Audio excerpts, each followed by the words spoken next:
macam tiba teringat sikit lah silibus pendidikan Islam tu, dia ada satu part tu kita belajar nama-nama lain bagi Al-Quran. Kalau ingat lagi lah. Kata dia yang kita biasa panggil Al-Quran lah. Tapi kita ada nama lain, contohnya Alkitab, Al-Furqan, At-Tanzil, dan satu juga dipanggil Az-Zikr. Jadi saya ambil daripada buku Ulumul Quran ni, daripada Pustaka Salam. Jadi setiap nama ni dia ada dalil dia lah, daripada mana dia dapat nama-nama tu. Jadi sebabkan kita bercerita dengan tadi mengingati Allah, zikrullah kan. Jadi kita sini saya bawa satu ayat lah ini untuk macam mana az-zikr tu boleh jadi nama Quran. Jadi ayat dia inna nahnu nazzalna dzikra wa inna lahu lahafizun. Ayat ni biasa orang dengar agak lah, yang bermaksud sungguhnya kamilah yang menurunkan Al-Quran dan kamilah yang melihara dan menjaganya. Jadi maksud dzikra dalam ayat tadi tu, inna nahnu nazzalna dzikra wa inna lahu lahafizun. Dzikra tadi tu maksudnya Al-Quran. Jadi antara salah satu cara untuk mengingati Allah adalah baca Al-Quran. Cara kedua adalah sentiasa kaitkan segala apa yang kita lakukan dalam kehidupan kita dengan Allah. Jadi macam mana nak kaitkan apa semua yang kita buat ni dengan Allah. Jadi satu hadis yang biasa juga orang dengar, yang dipanjang tapi orang ingat yang part pendek tu, yang poin utama dia lah innamal a'malu binniyat tu. Kalau pernah dengar lah, tapi dia popular, mesti pernah dengar kan. Jadi segala perbuatan itu bermula dengan niat lah. Jadi niat yang kerana Allah ni, nak kaitkan dengan Allah ni, semestinya satu perbuatan yang baik lah kan. Tak mungkinlah nak buat benda buruk kerana Allah kan. Buat benda buruk ke buat. Kalau dalam GF tu kita ada belajar benda-benda jahiliah lah, benda yang diperkenalkan oleh Barat dan dinormalisasikan. Contoh kita main game kan, tak ada main game kerana Allah kan. Saya main game kerana Allah Ta'ala, tak ada Saya tengok Netflix kerana Allah Ta'ala, tak ada. Jadi macam mana nak kita rasa tenang tu, iaitu dengan sentiasa mengaitkan apa yang kita buat itu dengan Allah. Dan kita nak kaitkan tu, automatiklah kita akan buat benda-benda baik. Dia gabung dengan poin ketiga. Di gambar tu, gambar yang buat kebaikan tu, contoh buat sedekah lah contohnya. Dan lepas kita dah tahu semua ni, kita tahu dalam kita buat eksperimen yang kita ada problem statement. Problem statement kita adalah kita tak tenang. So kita carilah buat apa, prosedur, cara-cara nak buat nak dapat solution tu. Jadi, nak dapat solution tu, kita dah dapat ayat tadi, surah Ar-Ra'd yang kita baca tadi, ayat ke-28 ni. Itu dia punya prosedur dah. Kita start prosedur akan kira. Tiga ni lah antaranya. Yang boleh carilah juga yang lain. Tapi ni pun dah kira banyak dah, sebab baca Quran ni satu betul yang niat ni kita buat dia tak setiap masa lah patutnya. Dan akhir sekali kita nak maintain kan, lepas dapat solution kan,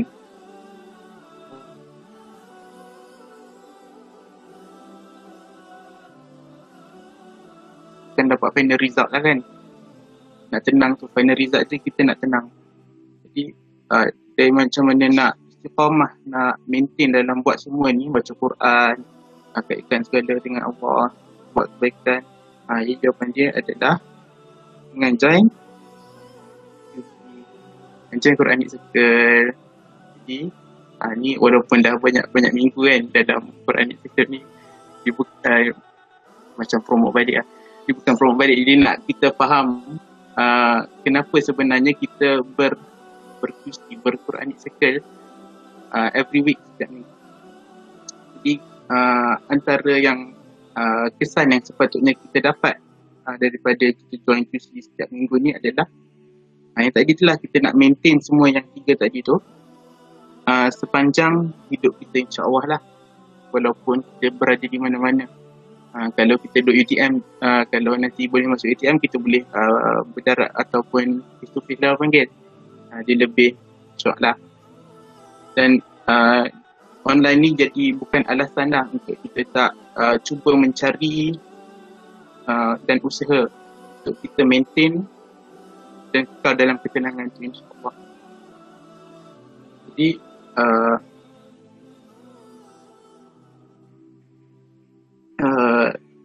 okay. Jadi dalam kita back to problem dia tadi lah, yang asal dia tu, yang soalan panjang-panjang tu, mukadimah dia tu, yang kita duduk dalam final week, kita banyak assignment, kita banyak test. Jadi mungkinlah timbul persoalan macam mana nak datang QC, nak balancekan dengan nak study kan, nak siap ke assignment, macam mana nak selitkan masa tu untuk hadirkan diri pada QC. Jadi itu saya serahkan kepada speaker seterusnya lah. Saya habis sampai sini, jadi saya pasang pada speaker seterusnya. Jadi silakan Bro Hadi, insyaAllah.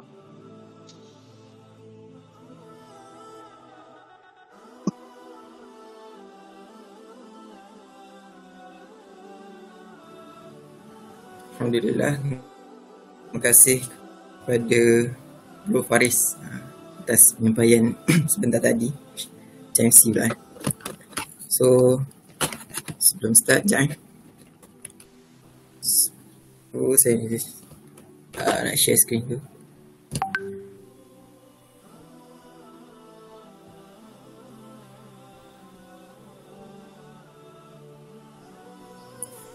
Jadi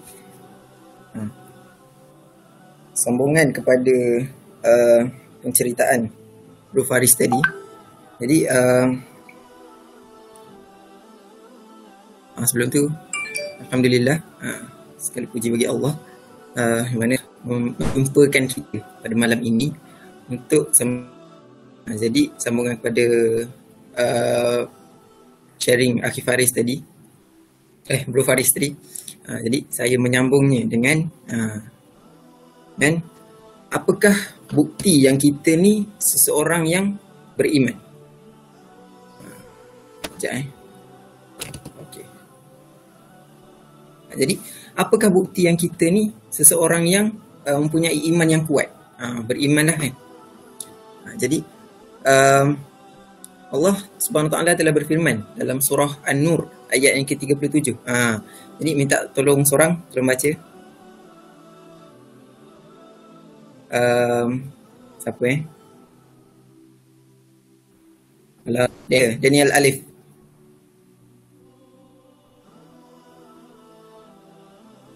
Daniel Alif boleh tolong bacakan ayat pada surah An-Nur ayat yang ke-37 ni.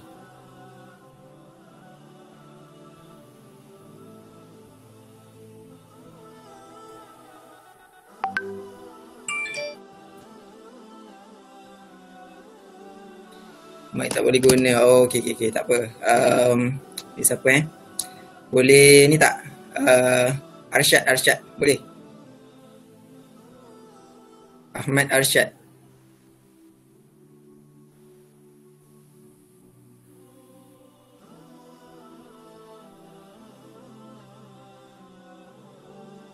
Arsyad ke? Okey. Arsyad boleh ke? Line slow pula. Allahu Akbar. Boleh siapa lagi Kalau ni lah. Ismail Hasim boleh? Ismail Hasim. Boleh. Ayat 37 kan? Alhamdulillah. Betul. A'udzubillahi minasyaitonir rajim. Rijalun la tulhihim tijaratun wala bay'un an zikrillahi wa iqamis salati wa ita'iz zakah. يخافون يوما تتقلب فيه القلوب والأبصار. Astagfirullahaladzim. Maksud sekalian, Betul. Sekali yang maksud. orang yang kuat imannya, yang tidak dilalaikan oleh perdagangan dan jual beli daripada mengingati Allah, mendirikan solat serta memberi zakat. Mereka takutkan hari ketika hati dan penglihatan menjadi goncang, hari kiamat. Sadaqallahul azim. Terima kasih kepada Ismail atas pembacaan itu tadi. Jadi kalau kita tengok dalam ayat ni Allah Subhanahu Wa Taala telah highlight apakah ciri-ciri orang yang kuat imannya. Jadi kat sini saya telah senaraikan apakah ciri-ciri orang yang beriman, orang yang kuat iman tu. Jadi perkara pertama yang disebut dalam ayat ni adalah ibadah. Ibadah itu dikerjakan oleh orang-orang yang kuat imannya. Tu part yang pertama. Maksudnya seseorang yang kuat iman ni, dia akan melakukan ibadah untuk menunjukkan yang dia ni seseorang yang kuat beriman. Bukan nak menunjuk kepada manusia kan? Menunjuk kepada Allah Subhanahu Wa Taala yang membuktikan yang dia ni seseorang yang kuat imannya, melakukan ibadah untuk menunjukkan dia ni beriman betul-betul dengan Allah Subhanahu Wa Taala. Yang seterusnya adalah kuat imannya yang tidak dilalaikan oleh perniagaan atau berjual beli. Kalau kita tengok contohlah, sebagai contoh sebelum ni kalau solat Jumaat tu mesti ada lah, kat masjid tu mesti ada orang yang jual-jual makanan, macam jual air ke kan. Jadi semasa sebelum azan kedua dilaungkan, dia menjual kan kepada jemaah yang hadir ke masjid. Jadi bila mana azan kedua dilaungkan, pada ketika itu khatib akan terus membacakan khutbah. Jadi pada ketika itulah iman seseorang penjual itu akan diuji. Bila mana dia mendengar khatib membaca khutbah, adakah dia akan meneruskan perniagaan dia ataupun dia akan masuk ke dalam masjid dan mendengar khutbah itu. Jadi itulah yang penanda yang menunjukkan seseorang itu dia ni mempunyai iman yang kuat ataupun tidak. Kalau ni dalam konsep berjual beli Tapi kalau kita tengok konsep kita, kalau kita tengok kepada kehidupan kita sebagai seorang student, jadi kita ni kita ni mempunyai, kita student UTM kan, banyak sangat assignment yang doktor bagi, banyak sangat lecturer bagi assignment group lah, assignment individu lah, dengan testnya, dengan quiznya, macam Bro Faris cakap tadi banyak sangat benda-benda yang kita kena settlekan. Tapi bila mana kita tengah melakukan, contohnya kita tengah buat satu assignment yang kita pada masa tu tengah mood yang sangat best lah orang kata, tengah buat tu dengan sangat smooth. Jadi tiba-tiba azan solat Zuhur contohnya dilaungkan pada masa tu apa yang kita akan buat? Pada masa tu adakah kita akan terus melakukan kerja kita, assignment kita, ataupun pada masa tu jugalah kita akan meninggalkan dulu perkara tersebut dan pergi ambil wuduk dan solat. Di situlah penanda yang menunjukkan kita ni kuat iman ataupun tidak. Jadi ciri-ciri yang seterusnya adalah daripada menyebut serta mengingati Allah. Menyebut serta mengingati Allah. Menyebut dan mengingati Allah ni dalam konsep mana? Iaitu berzikir.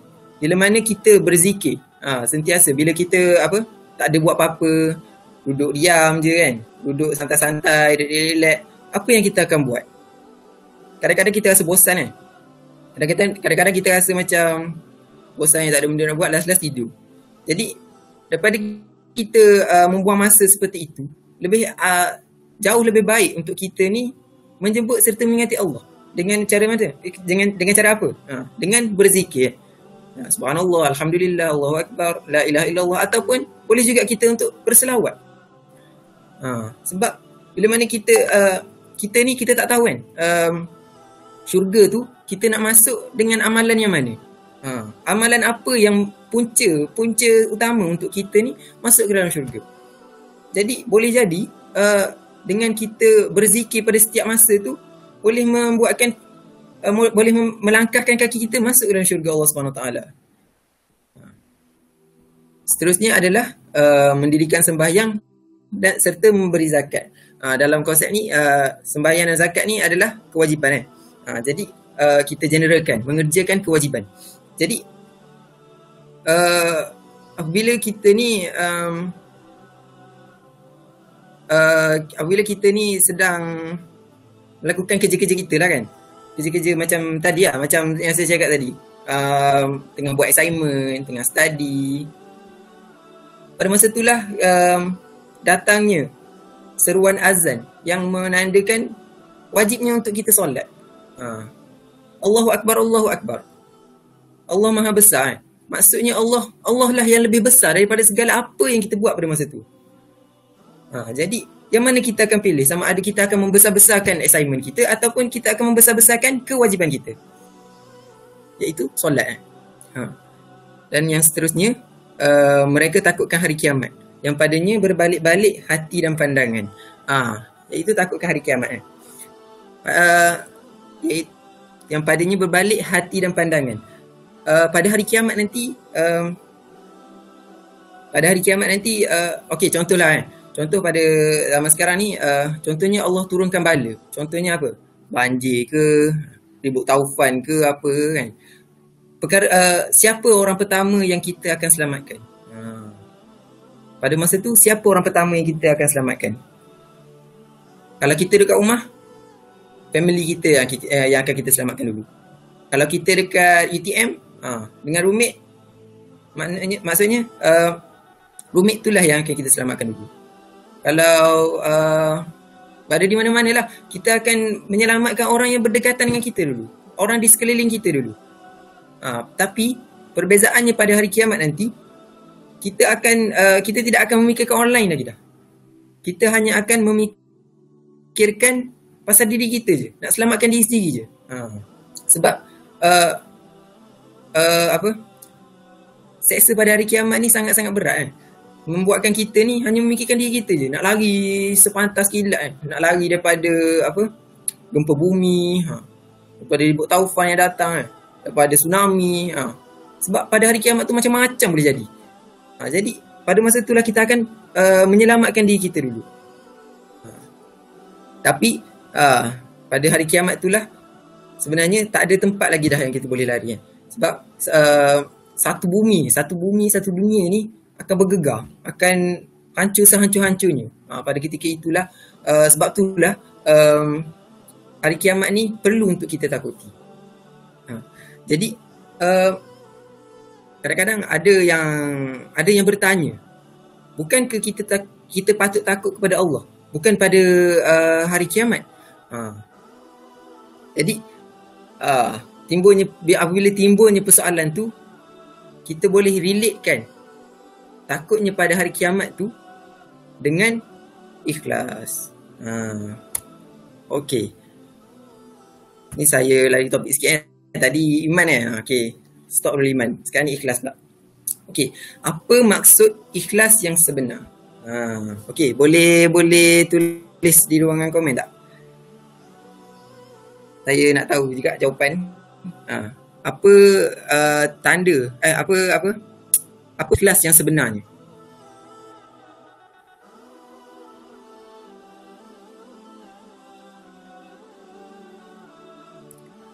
Kalau dalam beribadah tu, apa maksud ikhlas yang sebenarnya? Lillahi ta'ala. InsyaAllah Adlan Uzair. Ada lagi ke? Jujur, buat benda tanpa mengharapkan balasan. Okey, ikhlas. Okey, Alhamdulillah.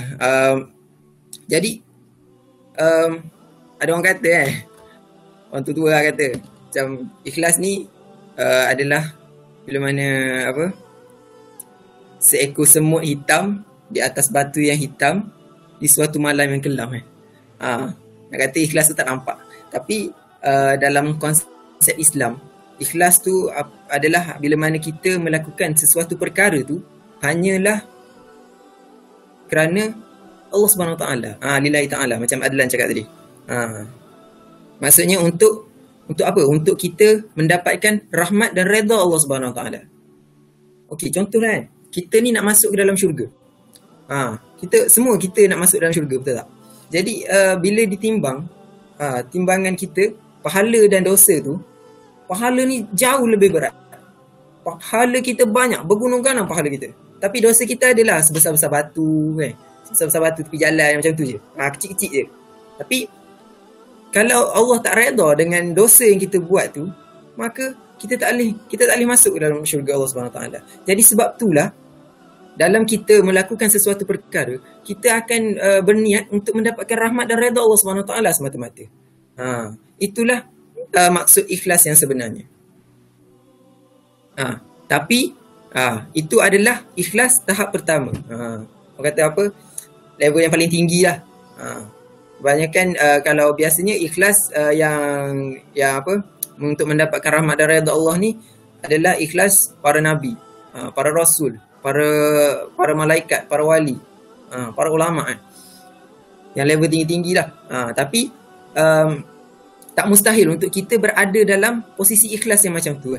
Tapi ada juga tahapan ikhlas yang kedua, iaitu tahapan ikhlas yang mana bila mana kita ni melakukan sesuatu perkara itu untuk mendapatkan janji-janji yang semua janji-janji Allah. Maksudnya kalau kita contohlah kita melakukan perkara-perkara yang wajib tadi. Perkara-perkara yang wajib. Contohnya macam solat, puasa, bayar zakat, kan?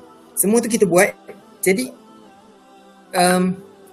kita buat untuk apa? Adalah untuk mendapatkan pahala.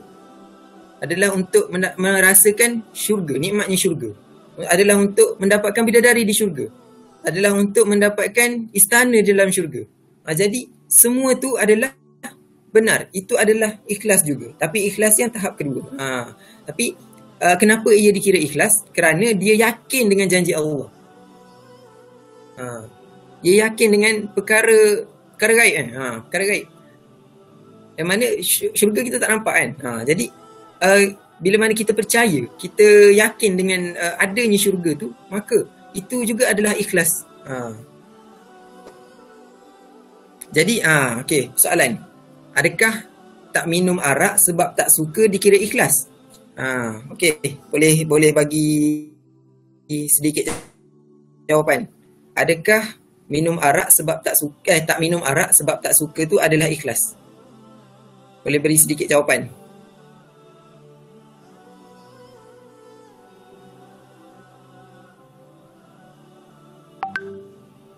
Hello, senyap je.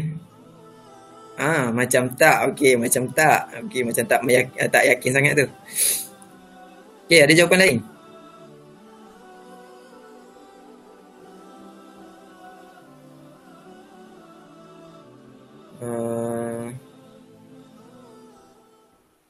Tak pasti. Allahu Akbar. Okey. Okey, tak apa. Saya akan memastikan pada malam ni Okey, jadi tak minum arak sebab tak suka ni ianya tidak dikira ikhlas. Sebab apa? Sebab kalau kita tengok makanan makanan ada je benda yang kita tak suka, betul tak? Ada je orang yang tak suka kek. Sebab apa? Sebab terlalu manis. Ada je orang yang tak suka apa? Maggi sebab tak sihat. Ada je orang yang tak suka makan sayur sebab rasa pahit orang kata. Jadi sama je lah dengan arak macam tu. Dia berbeza lah. Sebab semua yang tadi saya sebut tu adalah makanan yang halal. Tapi bila mana masuk perkara yang haram ni, kita tak minum sebab boleh jadi sebab kita nak mendapatkan rahmat dan redha Allah. Betul. Dan kalau sebab yang kedua, kita tak minum arak sebab kita takutkan neraka.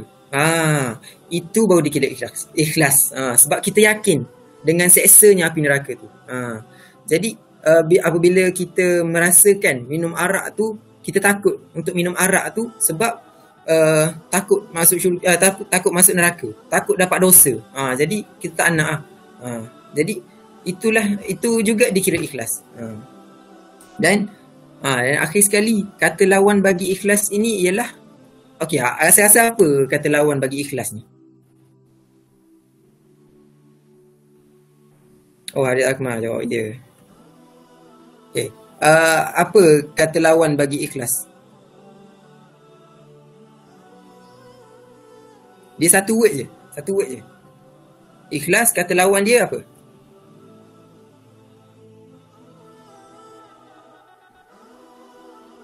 Riya. Alhamdulillah, betul. Riya.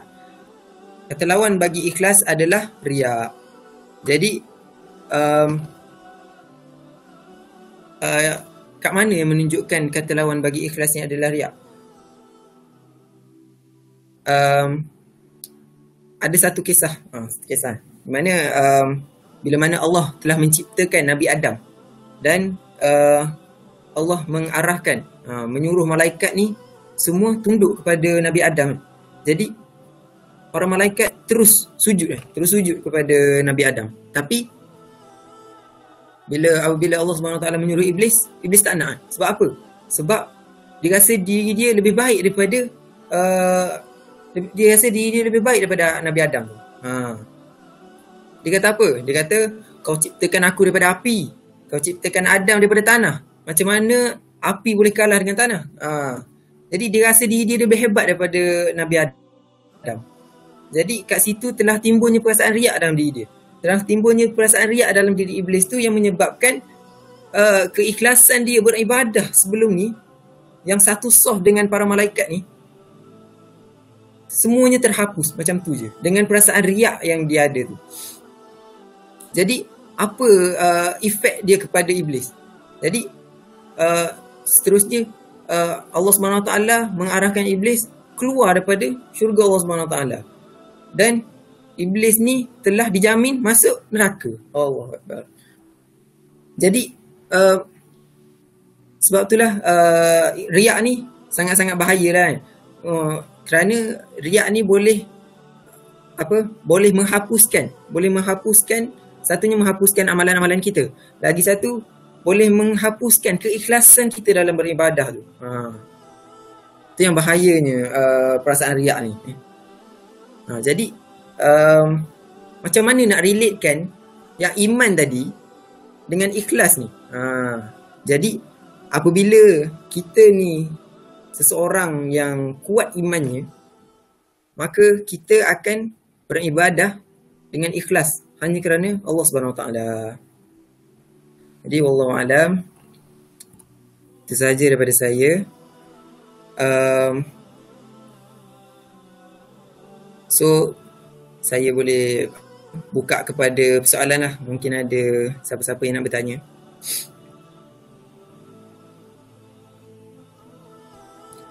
Mungkin boleh bertanyakan pasal topik kita pada malam ini, ataupun lain topik pun boleh. Nak tanya pasal solat ke apa, boleh.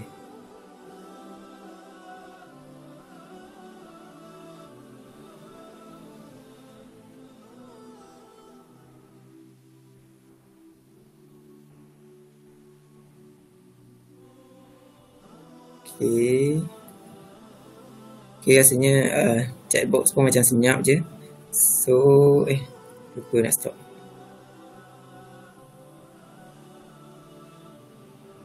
Okay, jadi kalau tak ada apa-apa persoalan, ada tak lagi cara mengingati Allah selain 3 tu? Ada tak lagi cara mengingati Allah selain daripada 3 tu? 3 tu apa? 3 tu apa? Maksudnya ibadah tadi ke? Ataupun tiga yang tadi kot. Yang Quran, yang slide mula-mula tu. Kan?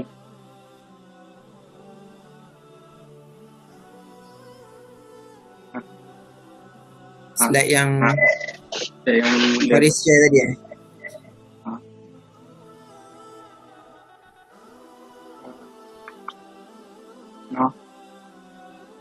Faris. kau ada.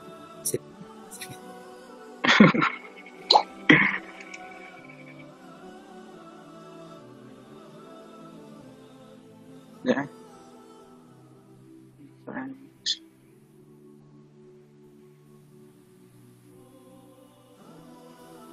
Jadi basically tadi ada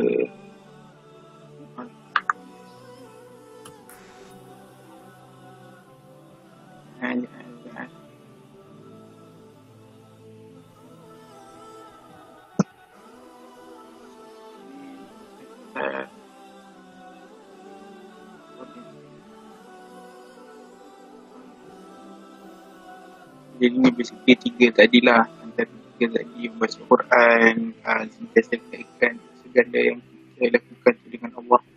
Kita ada buat kebaikan. Jadi ni boleh kata secara general lah.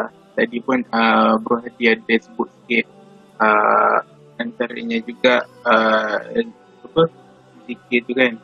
Zikir tu sebab tadi zikrullah ni mengingati Allah lah kan. Jadi kita duduk saja apa dengan Allah. Kadang kalau kita dah biasa buat benda-benda yang tadi tu, contoh kita dah biasa kan, biasa zikir lah contohnya kan, walaupun kita dah duduk biasa orang duduk senyap, dah pisang, tak tahu nak buat apa-apa ni, biasa keluar lagu dari mulut dia. Kadang keluar segala lagu yang unconsciously dia keluar kan. Kalau tidak biasa ni macam kita di tengah buat apa-apa kan, dia macam istighfar lah. Sementara dia berfikir apa yang dia nak buat lepas tu, sebab dia sedar yang pada masa tu dia tengah tak buat apa-apa, sedangkan kita dah sentuhkan masa dan kita tahu bila pengakhiran kita kebiasaan dalam surah Al-Aqdah, kita dah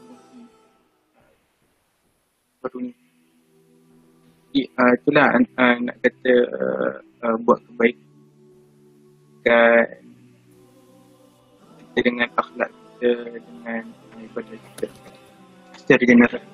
Jadi kita boleh syarikat lah dan lain ni secara general. Soalan daripada Adil Waqi. By the way tadi menjawab yang bertanya kepikiran dari baca soalan idea. Jadi apa pendapat kalau seorang itu buat kebaikan sekadar untuk menunjuk-nunjuk dan tidak ikhlas, jadi apa yang dia buat tu berimplikasi pada orang lain untuk buat kebaikan. Jadi insyaAllah Bro Hadi boleh? Boleh. Jadi apa pendapat kalau seorang tu buat kebaikan sekadar untuk menunjuk-nunjuk dan tidak ikhlas, tetapi apa yang dia buat tu memberi inspirasi kepada orang lain untuk buat kebaikan. Jadi macam yang saya cakap tadi kan, ikhlas ni apabila kita melakukan sesuatu perkara tu, sesuatu kebaikan tu hanya untuk dua tadi. Yang pertama untuk mendapatkan rahmat dari Allah, dan yang kedua untuk untuk mendapatkan segala janji-janji Allah. Jadi untuk niat dia sekarang untuk menunjuk-nunjuk. Jadi menunjuk-nunjuk itu adalah satu perasaan riak. Yang mana bila timbulnya perasaan riak ni, maka tidak ikhlas lah tu. Dan tapi yang bagusnya dia memberikan inspirasi kepada orang lain. Jadi dia hanya mendapat pahala apabila orang lain tu buat juga kebaikan tu. Contoh dia bersedekah. Dia bersedekah untuk menunjuk-nunjuk. Aku keluarkan RM10 letak dalam tabung. Tengok ni aku bersedekah ni. Jadi kat situ menunjukkan yang dia ni seorang yang riak. Tapi dia juga memberikan inspirasi kepada kawan dia. Bagus lah dia ni sedekah, aku pun nak buat juga. Jadi apabila kawan dia bersedekah juga, maka dia akan mendapat pahala apabila orang tu apabila kawan dia tu ikut sebab dia. Maksudnya dia adalah punca kepada kawan dia melakukan kebaikan. Jadi dia hanya mendapat pahala untuk itulah. Pahala sedekah kemungkinan saya tak tahulah kan pahala macam mana kan, tapi keikhlasan tu tak adalah kat situ.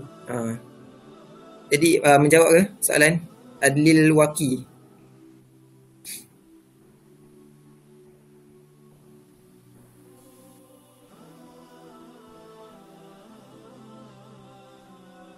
Jawab, nice. Okey, alhamdulillah. Jadi ada apa-apa persoalan lain ke yang mungkin berlega-lega di kepala, yang mungkin macam, atau mungkin nak tanya pasal poin-poin yang tadi yang mungkin tak berapa jelas, untuk diperjelaskan lagi, atau dah tak ada soalan?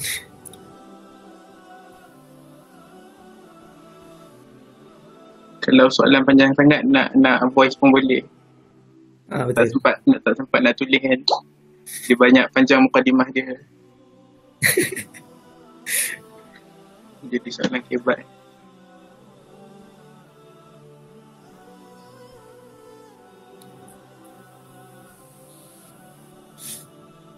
Jadi rasanya dah tak ada kot kan.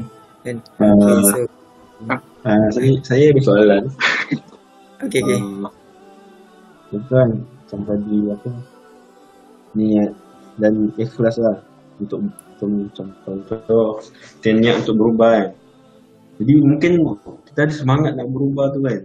Contoh kita ni selalu malas kan. Lepas tu buat benda-benda lalai. Masa kita ni nak berubah. Contoh macam kita ikut QC sekarang ni, kita bersemangat kan. Tapi nanti semangat tu dia makin lama dia makin hilang. Jadi macam mana nak supaya semangat tu kan dia boleh konsisten lah. Macam tu lah. Jadi macam mana nak kekalkan semangat tu lah soalannya. Jadi macam yang Bro Faris ada bagi tadi, hadis innamal a'malu binniyat, segalanya bermula daripada niat. Jadi apabila permulaan niat kita adalah baik, maka hasilnya juga akan menjadi baik. Bila mana kita join QC ni, halaqah kecil ni, bila mana kita join untuk kita meningkatkan iman kita, maka itu adalah satu niat yang ikhlas lah. Macam yang saya cakap tadi, iman ni akan membawa kepada ikhlasnya dalam ibadah tu. Jadi untuk meningkatkan iman kita, kita join halaqah-halaqah kecil. Jadi macam mana nak kekalkan tu? Nak kekalkan tu susah kan. Jadi itulah pentingnya untuk kita ni lebih muhasabah diri. Selalu muhasabah diri. Selalu ingat, mengingati semula dosa-dosa yang besar yang pernah kita lakukan. Barulah kita rasa insaf. Barulah kita rasa macam penting ni untuk aku join QC ni. Penting untuk aku join halaqah ni.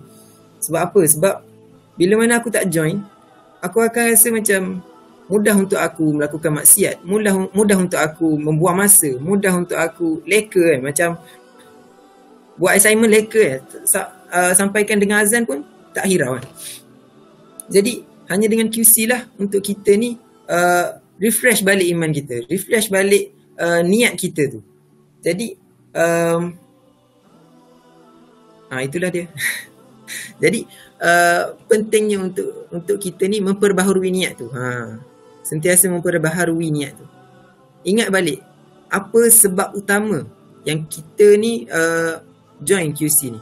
Kalau sebab kita awal-awal hanya untuk join sekadar suka-suka, tapi bila mendapat pengisian tu, kita dapat mengenai hadis niat tadi kan? Pentingnya niat tu, maka kita pun mengubah niat kita kepada yang lebih baik. Maka kekalkan niat yang baik. Jadi adakah saya menjawab soalan anda?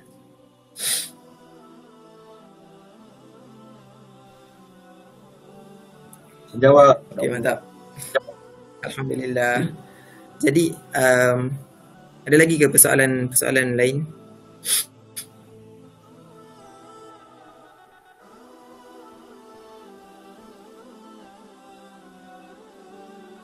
Okey, rasanya dah tak ada.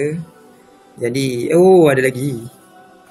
Jika seseorang majikan itu berlaku kejam ke atas pekerja, dia seperti memberikan gaji yang kurang atau kena selalu overwork kerja, tapi dia selalu membuat amal kebaikan seperti bersedekah kepada rumah anak yatim.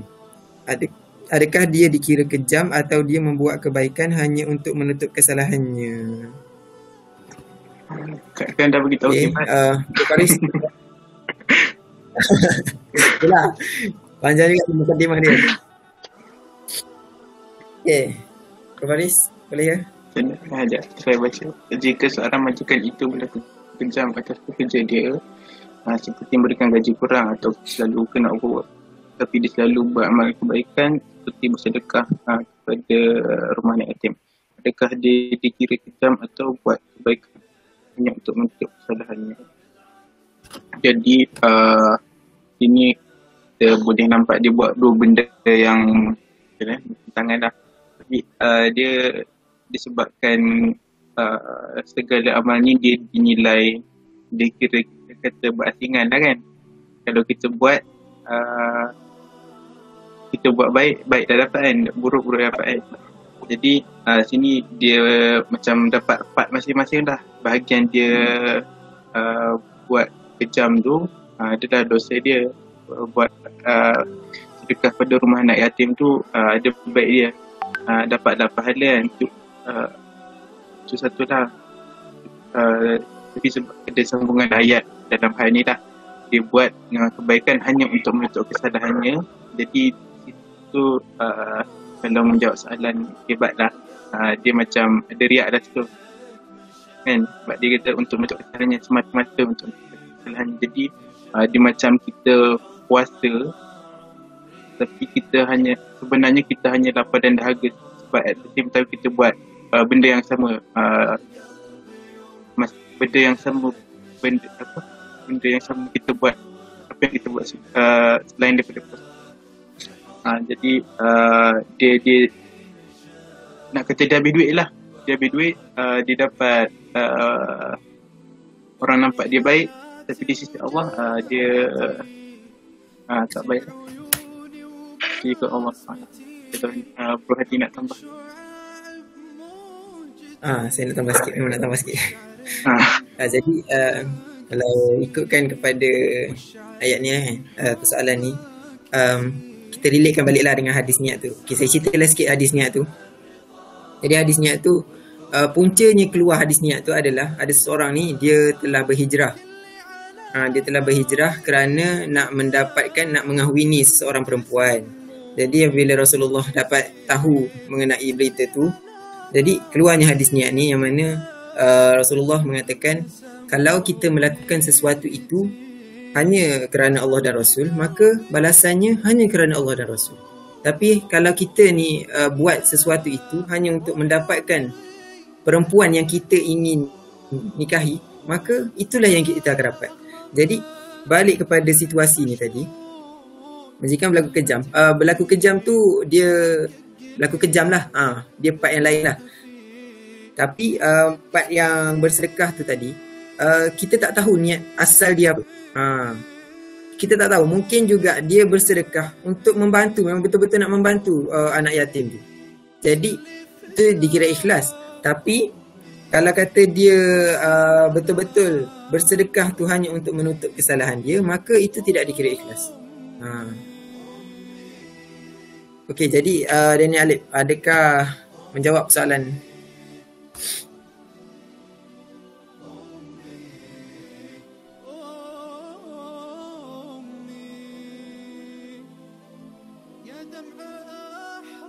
Dia menjawab, Alhamdulillah. Jadi lagi soalan? Wah, banyak soalan malam ni. Minggu lepas senyap Dia dah ada feel. Mantap. Macam mana nak elakkan diri dari mengalah dari rahmat Allah? Masya Allah. Okay, Bro Faris, lagi sekali. InsyaAllah macam mana elakkan diri daripada mengalahnya. Tak silap minggu lepas kan, yang ada ayat janganlah berpegang teguhlah pada tali Allah kan. Ini ada satu ayat tu. Satu dan satu lagi dalam surah Baqarah ada sebuah kata Allah, celupan Allah, apa yang lebih baik, adakah yang lebih baik pada celupan Allah tu. Jadi poin pertamanya adalah kita kena yakinlah dengan ayat-ayat yang Allah bagi tu. Sebab Allah bagi tahu kita celupan Allah tu yang terbaik. Celupan Allah macam mana, dia macam kita immerskan diri dengan apa yang Allah nak lah. Apa yang Allah nak tu, apa apa yang Allah nak tu. Allah nak kita berpegang teguh pada Islam, dengan teguh dengan Islam dengan sepenuhnya. Jadi kita sebagai yang nak berubah lah kan, dan tak nak mengalah dari tak nak beda daripada rahmat Allah. Contoh dia macam pernah lah contoh kita dengar orang kata, dan kita pun insyaAllah merasailah sebab kita nak berubah ni. Orang yang berubah ni dia wajib lah, dia kata wajib akan melalui ujian Allah, sebab Allah nak bagi kita rasa betul-betul kita nak berubah. Jadi memetik daripada satu ustaz ni, Ustaz Talhaf yang pernah jumpa dah kan dalam talk-talk tu ni, saya paraphrase-kan, takkan Allah bagi Allah nak apa yang kita Allah dah bagi kita hidayah dah kan, hidayah ataupun jalan untuk berubah. Lepas tu kita rasa, ya Allah kenapa kau uji aku macam ni kan. Jadi kita fikir balik, takkan Allah sengaja uji kita tu nak bagi kita fed up kan, nak bagi kita kembali kepada yang lama. Allah nak ke kita bagi nak kita jadi yang lama balik? Patutnya kita tahu lah Allah tak nak. Allah nak kita jadi yang lebih baik lah kan, yang terbaik yang daripada sebelum ni, nak ikut Islam. Allah dah bagi kita jalan, takkan Allah nak buat kita patah balik kan. Jadi kita kena look at the positive side lah, di mana ujian tu bukan untuk melemahkan kita, bahkan ujian tu sendiri adalah untuk menguatkan diri kita untuk terus yakin dengan ayat-ayat tadi dan tidak berputus asa dengan rahmat Allah itu sendiri pada niat hati. Saya nak tambah Okay, tambah sikit lah macam Faris cakap tadi kan, yakin dengan ayat-ayat Allah. Dan kadang-kadang kita ni bila kita diuji, mungkin contohlah kita rasa nak berubah. Sebelum ni contoh senang, sebelum ni kita tak solat, tapi kita nak berubah. Rasa macam aku nak solat, cukupkan solat 5 waktu ni, macam mana nak buat? Jadi pada masa itulah Allah akan uji dengan banyaknya assignment.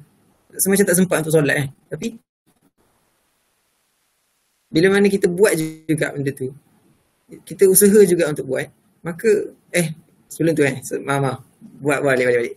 Jadi bila mana kita menghadapi satu situasi yang banyak assignment tadi kita ada 2 pilihan, sama ada untuk solat ataupun tidak. Jadi kalau kita memilih untuk tidak solat, maka niat kita tu tidak berkekalan lah. Niat baik kita tu tidak kekal. Sebab tu pentingnya untuk kita memperbaharui niat kita. Dan kalau bila mana kita diuji dengan assignment yang banyak tu, tapi kita still juga usaha juga untuk solat, cukupkan solat 5 waktu, maka Allah akan bantu kita. Allah akan bantu kita. Mungkin bila mana kita ni solat maka masa kita akan jadi lebih berkat. Maka lebih banyak sebenarnya kerja yang kita boleh buat. Jadi salah satu caranya adalah untuk mengelakkan diri ni. Jadi kita kena buat apa yang Allah suruh.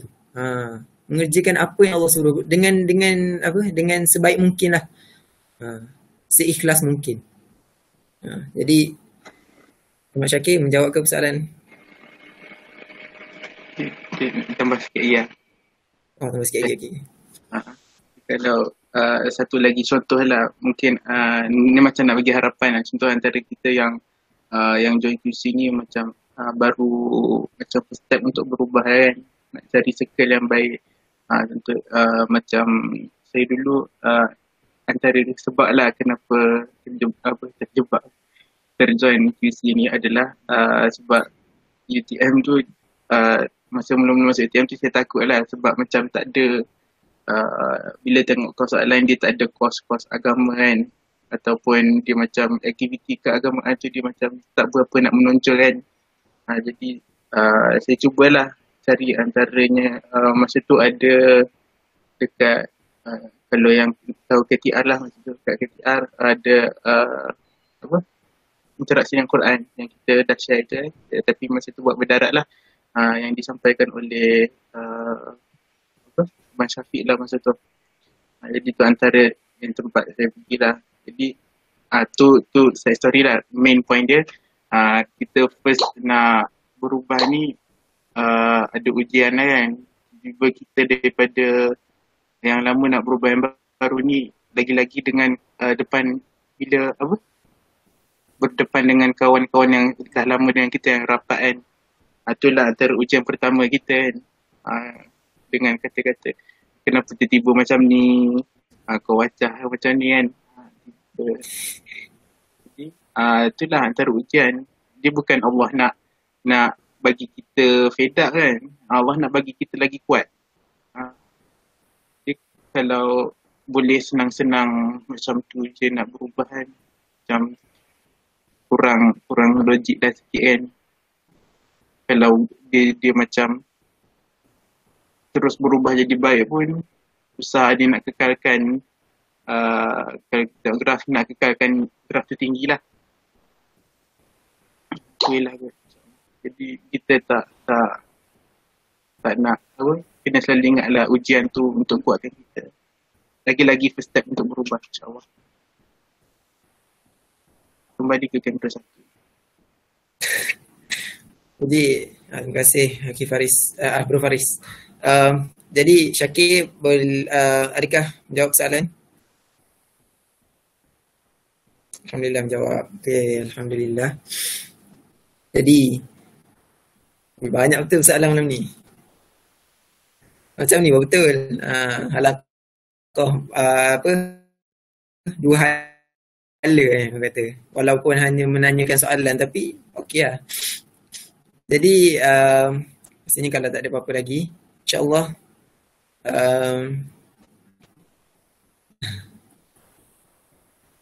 insya-Allah boleh kita tutup majlis kita. Sebelum tu terima kasih kepada yang hadir.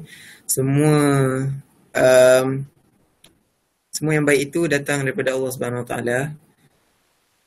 Yang buruk itu datangnya daripada Allah Subhanahu Wa Taala juga, tapi disandarkan kepada diri kami untuk kita sama-sama memperbetulkannya.